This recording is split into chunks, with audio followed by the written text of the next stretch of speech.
إلهي لست للفردوس أهلا.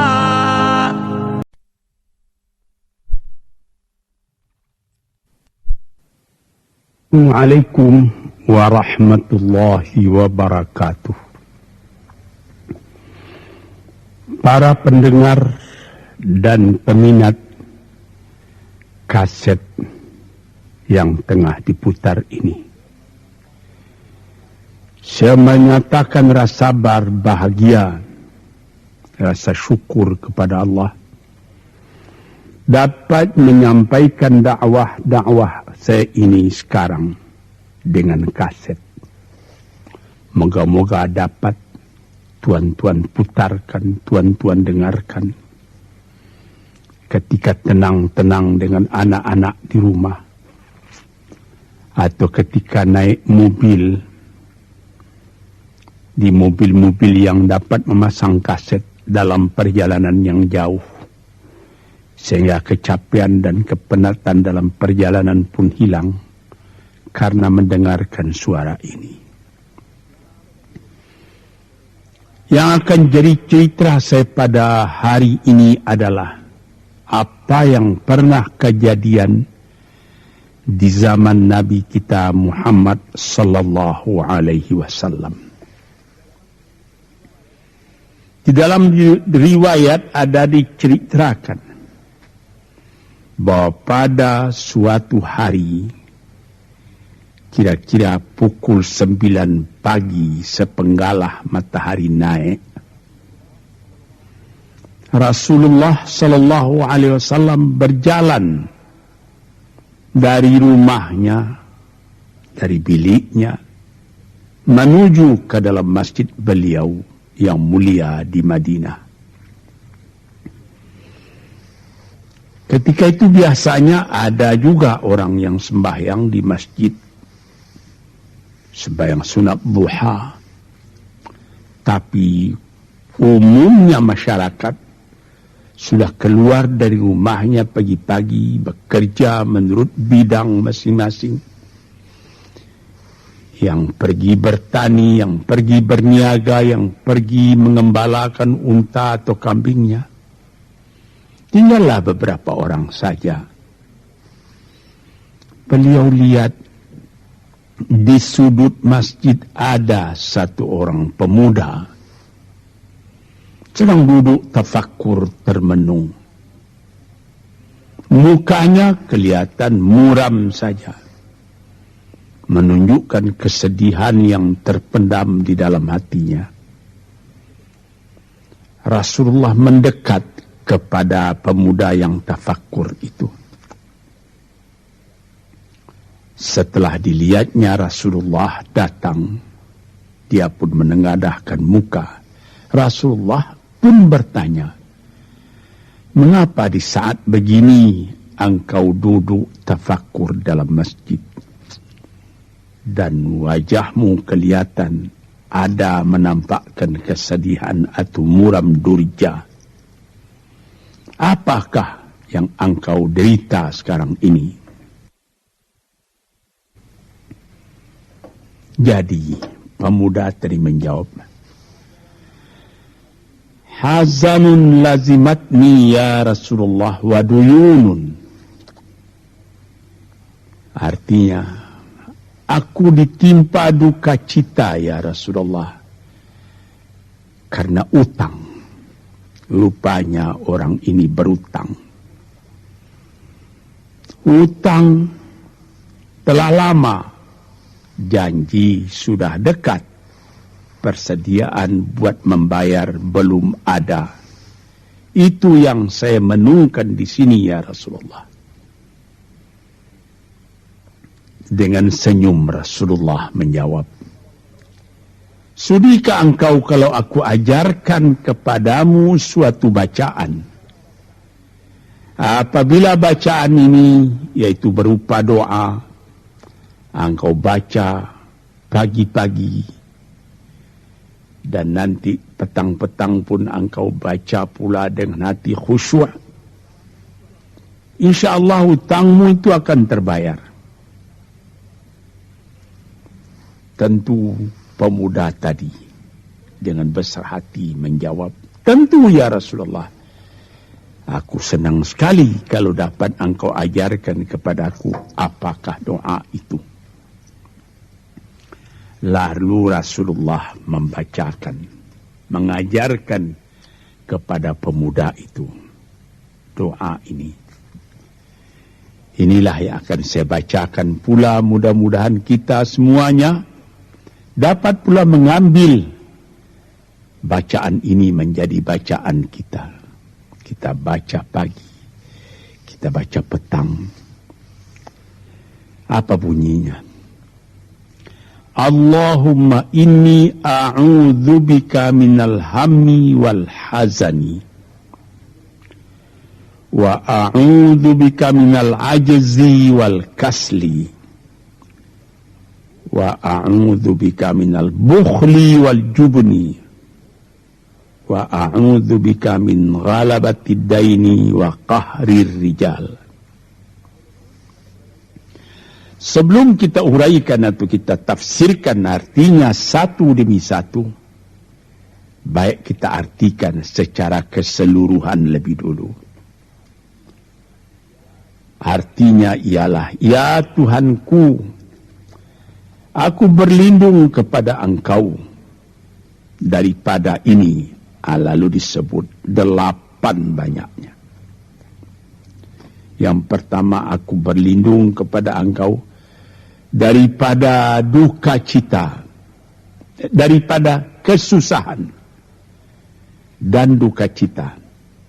Susah dan duka cita sudah 2. Dan aku berlindung kepada Engkau daripada malas, daripada lemah dan malas, jadi 4. Dan aku berlindung kepada Engkau daripada bakhil, berat mengeluarkan wang, dan daripada pengecut atau penakut, sudah 6.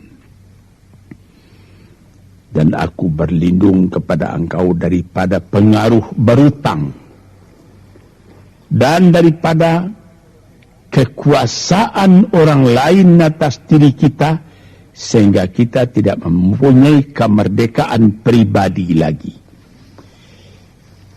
Inilah 8 yang diminta kepada Tuhan. Moga-moga kita jangan diserang oleh penyakit ini. Karena kalau ada ini penyakit yang 8 perkara, itu kita mempunyai pribadi yang lemah. Tidak mempunyai lagi personality yang dapat tegak. Padahal dalam didikan agama kita, tempat kita takut cuma satu, yaitu Allah. Yang lain tidak ada. Yang pertama, susah. Apabila orang telah susah, pikirannya pun sudah tertumbuk. Jalan untuk maju tidak ada lagi.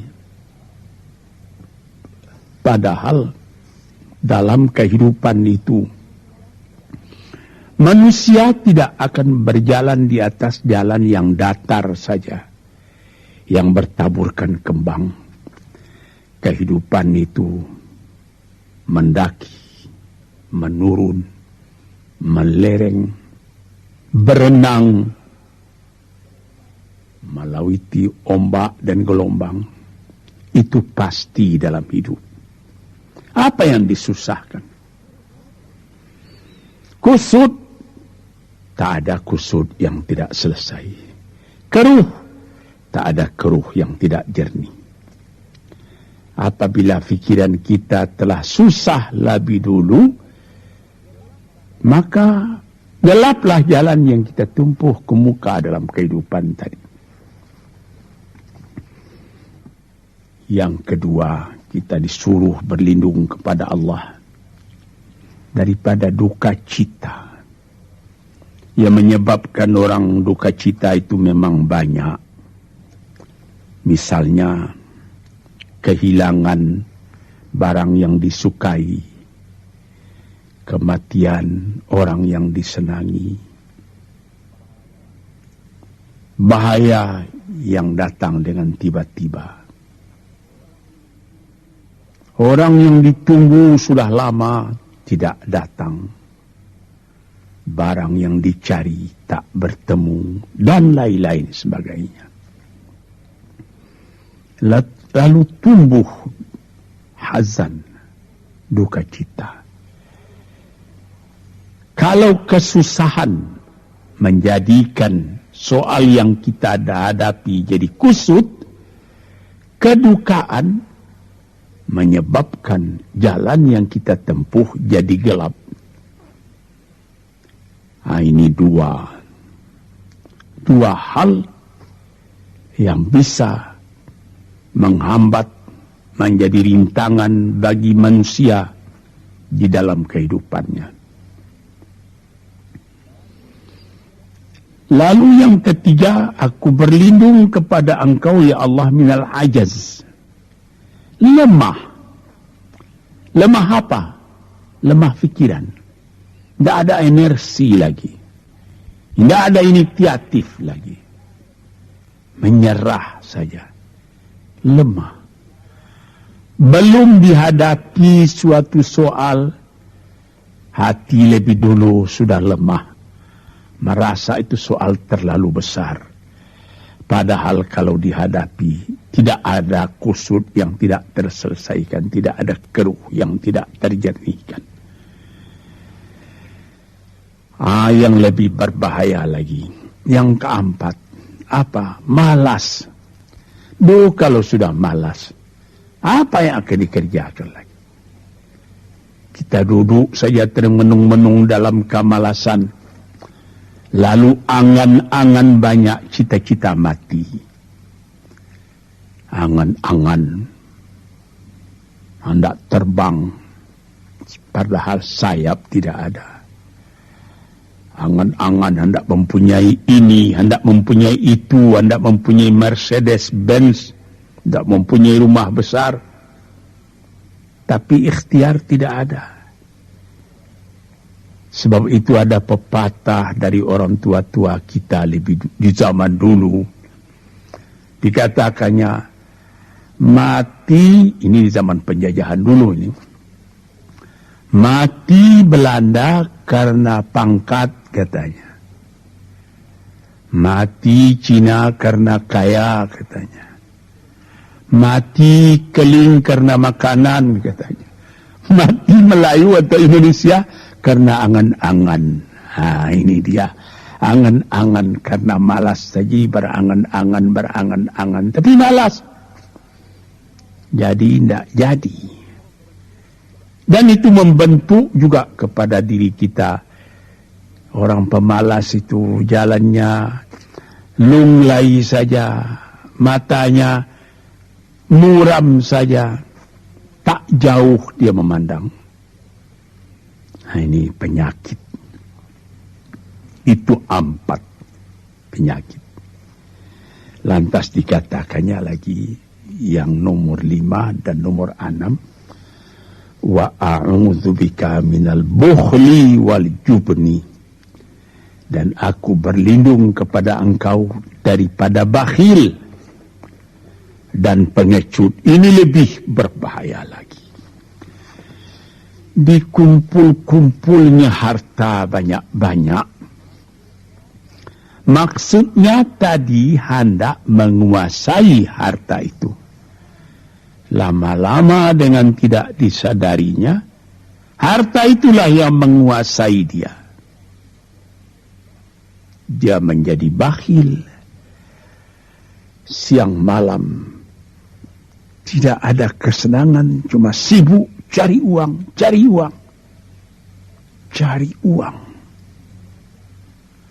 Kemudian simpan banyak-banyak. Gunanya ya cuma mengumpul itu saja.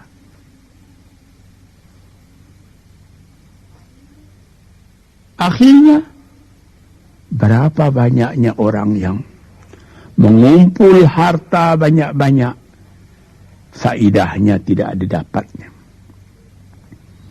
Saya ingat cerita dahulu 40 tahun yang lalu ketika saya masih tinggal di kota Medan.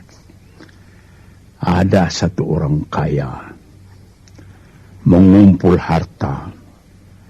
Terkenal dia kaya di Medan, beberapa buah rumah, puluhan rumah yang dipersewakannya. Dan ada lagi harta-harta yang lain. Dia berjalan di jalan raya kota Medan itu dengan jalan kaki pakai payung satu.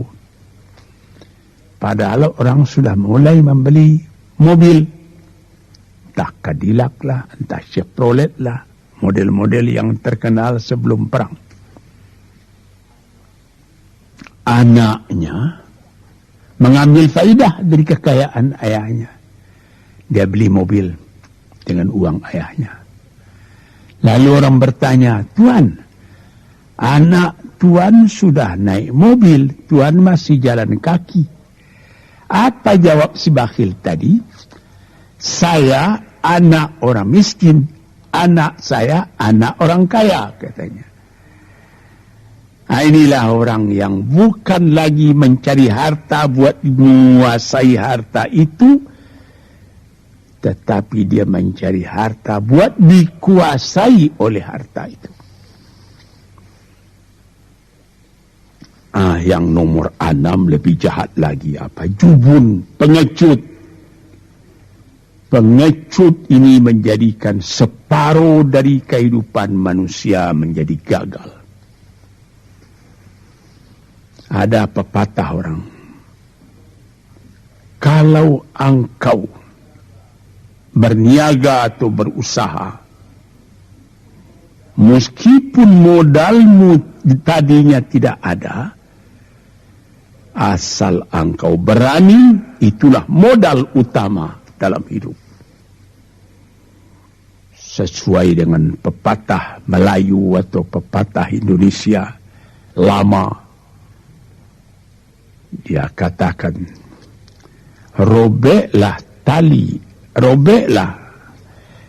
putuslah tali layang-layang, robek kertas tentang bingkai. Hidup jangan mengepalang, tidak kaya berani pakai. Hidup jangan mengepalang, tanggung-tanggung jangan. Tidak kaya berani pakai. Keberanian itu adalah modal. Sebab itu kalau orang rugi berniaga, itu belum rugi. Yang penting berani. Karena adat perniagaan itu tidak saja beruntung, rugi juga kadang-kadang. Tapi kalau keberanian yang hilang, separuh daripada kekayaan tadi sudah habis. Walaupun masih banyak ada, tapi keberanian tidak ada, separuh sudah habis.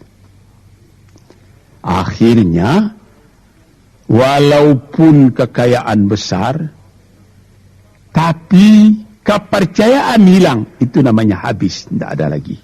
Walaupun berjuta yang tinggal dalam tangan, tapi orang tidak percaya. Apa lagi artinya? Sebab itu yang pertama sekali modal itu keberanian menghadapi hidup. Ini 6. Yang ke-7 dan 8, wa a'udzubika min ghalabatid daini wa qahrir rijal, dan aku berlindung kepada Engkau ya Ilahi daripada pengaruh utang. Hutang itu, itulah anak muda yang duduk di sudut masjid tadi, dipengaruhi oleh utang. Sampai Rasulullah sendiri pun mengatakan, iyyakum wad-daina. Jagalah supaya kalau sedapat-dapatnya jangan sampai berutang. Tapi ini bisa juga berutang kalau keberanian tidak ada, dan berani itu membuka jalan buat mencari bayarnya. Tetapi kalau pengecut, berutang lagi itu payah buat membayar. Sebab itu Nabi mengatakan, iyyakum wad-daina, saya akan sedapat-dapatnya elakkanlah supaya jangan berhutang. Fa'innahu hamun bilaili wa mazallatun finnahari. Hutang itu susah pada malam hari, mata tidak mau tidur. Dengan apa timbangan hutang tadi, berapa hutang, berapa yang akan diterima, sehingga mata tidak mau tidur malam itu memikirkan hutang. Akhirnya mazallatun finnahari, kalau siang hari badan berasa hina, tak berani keluar dari rumah. Kota Jakarta yang begitu besar, bersilang siur, jalan-jalan raya, jalan Tamrin, Diponegoro, Imam Bonjol, Cut Mutia, dan lain-lain nama jalan. Ada orang yang jalan itu bertambah lama, bertambah kecil jumlahnya. Kalau orang lain mempunyai 100 macam jalan, dia paling tinggi cuma 2 saja jalan yang dapat jalani. Jalan dari rumahnya ke tempat yang tertentu. Ke lain dia tidak berani. Kenapa? Karena ada tempat dia berhutang. Jadi dikatakan dalam hadis itu, orang berhutang malam tak mau tidur, siang malu sama orang. Takut akan ditanyai, takut akan dicari. Ataupun dia berbenam di rumah, datang orang menunggu piutang. Dia bilangkan kepada pembantunya atau kepada anaknya, katakan bapak tidak di rumah. Anak yang tolol atau pembantu yang tolol menjawab, mana bapak? Dia suruh bilangkan bahwa bapak tidak ada di rumah, kata anak tadi. Bertambah susah. Lantas yang nomor 8, waqahrir rijal. Kita tidak mempunyai lagi kemerdekaan diri buat menyatakan perasaan kita, karena kita segan kepada orang. Kita terlalu banyak berhutang budi kepadanya. Kita terlalu banyak mendapat hadiah daripadanya. Kita terlalu banyak dan lain-lain. Sehingga mulut kita jadi tertutup, tak dapat bercakap lagi. Ditekan oleh hutang budi kepada orang tadi. Kemerdekaan diri tidak ada lagi. Inilah 8 perkara yang ditunjukkan oleh Nabi SAW kepada pemuda yang duduk tadi. Dapatlah kita mengambil pedoman dalam kehidupan kita sendiri, bahwa yang amat penting lebih dahulu ialah kemerdekaan jiwa. Kalau sekiranya di dalam negara yang telah merdeka, kita sama sekali menyorakkan, meliuk lambaikan kemerdekaan di mana saja kita pergi. Tapi banyak orang yang lupa negaranya telah merdeka, dirinya sendiri telah menjadi terjajah. Bukan Belanda, karena Belanda sudah lebih 30 tahun pergi meninggalkan negeri ini. Dan bukan bangsa yang lain, tapi penjajahan yang datang daripada sifat-sifat yang lemah yang kita katakan tadi. Kesusahan. Kalau kesusahan kita perturutkan, jalan yang kita tempuh menjadi buntu. Kita tak tahu lagi kemana akan pergi. Susah. Pagi susah, malam susah. Sehingga kusut benang itu tak tahu lagi jalan keluar. Padahal pangkal dari kesusahan itu bukan dari luar, tapi dalam jiwa kita sendiri, dalam dada kita sendiri. Yang kedua, dikatakan duka cita. Saya teringat kepada satu pantun Melayu atau pantun Indonesia. Dikatakannya, kalau berpiduk jangan bermenung, kalau bermenung riak pun tiba. Kalau duduk jangan termenung, kalau termenung hati pun iba.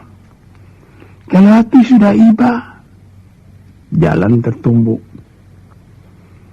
Sampai ada juga pepatah nenek moyang kita, hati yang marah mendorongkan, hati yang hibah menjauhkan. Sebab itu, haruslah kita bersedia membesarkan jiwa kita sendiri. Marfu'ar ra's, maufurul kiramah. Kepala terangkat, harga diri dijaga. Itu. Kemudian dikatakan di yang kedua, al-ajaz, lemah, al-kasal, malas. Kelemahan ini juga ada yang karena penyakit. Kenapa lemah saja? Kenapa tiap-tiap pekerjaan yang dihadapi pesimis yang timbul sehingga timbul malas? Kalau perlu, kita pergi kepada dokter, terutama psikiater. Kita tanyai, di mana segi kelemahan ini? Karena kelemahan jiwa, kemalasan, malas dan lemah itu dari jiwa pangkalnya, ahli-ahli ilmu kesehatan yang telah mendalam mengetahui hubungan antara rohani dengan jasmani kita. Sehingga timbul ilmu yang dinamai psikosomatik atau psikoterapi, menganalisa jiwa dari mana seginya, maka timbul lemah, maka timbul malas. Di sini kita memerlukan kuatnya energi. Sebab apabila manusia mempunyai jiwa yang besar, pekerjaan yang besar pun dipandangnya kecil.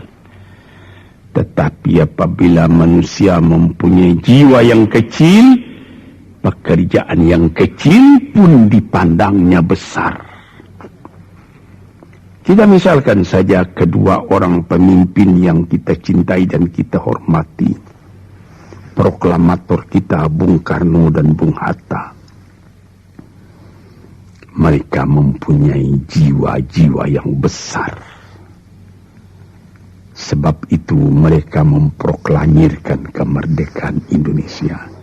Indonesia yang besar yang terjadi daripada puluhan ribu pulau. Dengan 45 kata perkataan, 45 patah perkataan. Dengan ini kami menyatakan kemerdekaan Indonesia. Tapi kalau beliau misalnya orang yang berjiwa kecil, dia akan bertanya, bagaimana bisa Indonesia merdeka? Kita sudah miskin, melarat, dulu dijajah Belanda, kemudian ditekan Jepang. Kapan? Dia berkaji itu pekerjaan yang detail-detail, yang kecil-kecil, dia anggap itu besar. Ini misalnya. Maka orang-orang yang ajaz, yang lemah, atau yang kasar, yang pengecut, yang pemalas, tidak dapat mengerjakan pekerjaan yang besar-besar. Kemudian yang kelima dengan keadaan wa a'udzubika minal bukhli. Aku berlindung kepada engkau daripada bakhil. Menerima mau banyak-banyak, mengeluarkan paling sedikit. Dia anggap, sebagaimana saya katakan tadi, tadinya dia menguasai harta. Akhirnya dengan tidak disadarinya, dia yang dikuasai oleh harta. Akhirnya orang yang begini karyanya cuma mengumpul-ngumpul harta saja. Kumpulkan harta banyak-banyak, kemudian Tuhan memanggilnya kembali ke akhirat, mati, tidak ada harta tadi yang dibawanya. Tinggal menjadi perselisihan di antara anak dan cucu. Di hari-hari yang pertama, anak tadi menangis. Ayahnya telah mati. Tapi di hari yang kedua dan ketiga, dia tidak menangis lagi. Dia berpikir, di mana kunci ditaruh ayah? Di mana simpanan ayah? Berapa peninggalan ayah? Lalu dia berkelahi. Anak tadi. Nah ini, karena si ayah tadi bukhul, bakhil.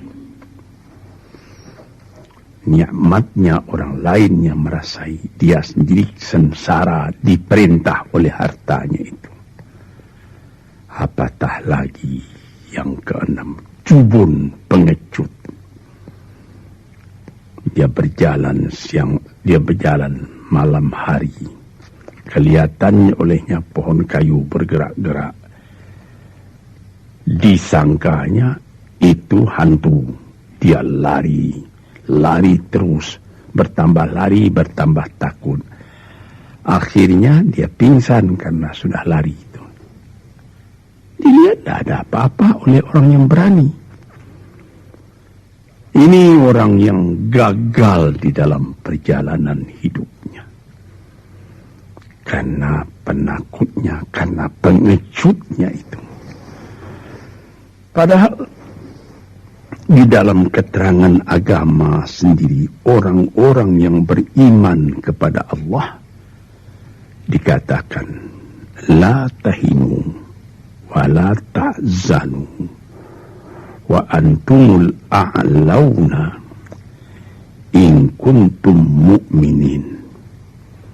Jangan engkau merasa lemah, jangan engkau merasa duka cita, jangan engkau merasa pengecut. Engkau tinggi kalau engkau beriman kepada Allah Subhanahu wa ta'ala. Dengan iman kepada Allah Ta'ala itu kita melihat alam dalam keindahannya, dalam kekecilannya. Yang besar cuma Allah. Kita tidak takut karena tidak ada satu bahaya yang akan menimpa kepada diri kita kalau tidak Tuhan yang menentukan. Ini pokok tuan-tuan para pendengar kaset yang saya muliakan. Kemudian di nomor 7 dikatakan kita berlindung kepada Allah daripada pengaruh hutang. Alangkah kecilnya jiwa orang apabila dia telah berutang kepada orang lain. Dibikin janji tanggal sekian akan dibayar, tanggalnya sudah dekat, persediaan belum ada, lalu timbul kecil jiwa sekali lagi. Apatah lagi qahri rijal yang nomor 8. Yang ke-8 sebagaimana telah kita uraikan tadi ialah qahri rijal, pengaruh orang lain kepada diri kita sendiri. Sehingga kita tidak berani lagi menyebut kebenaran. Tidak berani lagi mengatakan yang hak. Lidah telah tertutup. Mulut telah penuh dengan air sehingga tidak dapat dibuka lagi. Segan. Kita sudah terlalu banyak berutang budi kepada orang. Walaupun sudah jelas perbuatan orang itu salah misalnya, kita tidak berani lagi menegur. Dengan demikian timbullah di dalam masyarakat apa yang disebut dalam bahasa Arab munafik, yaitu lain di mulut, lain di hati. Hati mengatakan perbuatan orang ini salah, tapi mulut mengatakan, bagaimana pikiran saya, bagaimana pendapat Tuhan sekarang tentang perbuatan saya ini. Baik Bapak, ini bagus Bapak, itu sudah betul Bapak. Padahal tidak. Ini kecelakaan yang nomor 8. Kita minta kepada Allah supaya kita dilepaskan dari pengaruh-pengaruh orang, pengaruh manusia, sehingga kita tidak berani lagi menyebut apa yang benar itu. Padahal di dalam hadis dikatakan qulil haqq walau kana murran. Katakan yang benar itu walaupun pahit sekalipun. Ini murah menyebutnya, tetapi kalau jiwa sudah tertekan, tidak berani menyebutnya lagi. Para pengikut kaset yang tercinta, itulah 8 perkara diperingatkan, dituliskan, diajarkan, disuruh hafal oleh Nabi kepada pemuda yang beliau dapati termenung duduk seorang diri tadi. Dengan patuh dia turuti kehendak Nabi, dia baca itu tiap pagi, dia baca itu tiap sore, dia pahamkan apa isinya. Lalu timbul energi baru dalam dirinya, semangat yang baru. Langit pun kelihatan cerah, bintang pun kelihatan berkelap-kelip, matahari pun kelihatan bercahaya, dan dia sudah melihat kehidupan ini dengan mata yang terang. Kemudian dia bertemu dengan Nabi, ya Rasulullah, saya mengucapkan terima kasih. Penyakit-penyakit tak ada pada saya lagi, utang saya sudah terbayar, dan saya akan memulai hidup yang baru. Inilah jawab dari pemuda tadi. Dan inilah jadi pedoman pula bagi kita kaum muslimin. Kalau kita terjadi pada diri kita beberapa hal, salah satu dari yang 8 perkara itu, baca doa ini pagi, baca doa ini petang, lalu berusaha, jangan cuma berdoa, berusaha, berdoa dan berusaha. Allah akan membukakan kepada kita pintu rahmatnya, memberikan nikmatnya yang berlipat ganda, sehingga segala sesuatu yang di kiri kanan kita menjadi kekayaan, menjadi inspirasi buat maju ke depan di dalam kehidupan ini. Bapak-bapak, saudara-saudara pendengar kaset yang saya muliakan, moga-moga pengaruh dari hadis ini, daripada doa ini, masuk ke dalam diri saudara, dan saudara menjadi orang muslim dan merdeka yang sejati. Sekianlah pandangan saya, moga-moga ada manfaatnya bagi para pendengar dan peminat kaset yang tercinta. Assalamualaikum warahmatullahi wabarakatuh.